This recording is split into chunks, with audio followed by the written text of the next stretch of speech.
संसदेच्या पावसाळी अधिवेशनात आज दोन्ही सभागृहांमध्ये अनेक महत्त्वाची विधेयकं मांडली जाणार आहेत। लोकसभेमध्ये आजच्या कामकाजात कर आकारणी आणि इतर कायदे सुधारणा विधेयक 2026 चर्चासंमत करण्यासाठी सूचीबद्ध करण्यात आले। या विधेयकाद्वारे पेमेंट आणि समझोता कायदा 2007, प्राप्तिकर कायदा 2025 आणि वित्त कायदा 2026 यामध्ये सुधारणा करण्याचा प्रस्ताव आहे।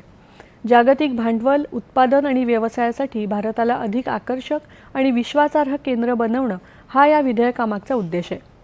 राज्यसभेत विनियोजन क्रमांक 3 विधेयक 2026 हे चर्चेसाठी आणि लोकसभेला परत पाठवण्यासाठी कामकाजात सूचीबद्ध करण्यात आले। 1 मार्च 2023ला संपलेल्या आर्थिक वर्षात काही सेवांसाठी मंजूर केलेल्या रकमेपेक्षा अधिक खर्च झालेली रक्कम भागवण्यासाठी भारताच्या एकत्रित निधीतून या निधीच्या विनियोजनाला अधिकृतता देण्याची तरतूद या कायद्यामध्ये करण्यात आली। लोकसभेने या विधेयकाला यापूर्वीच मंजुरी दिली आहे।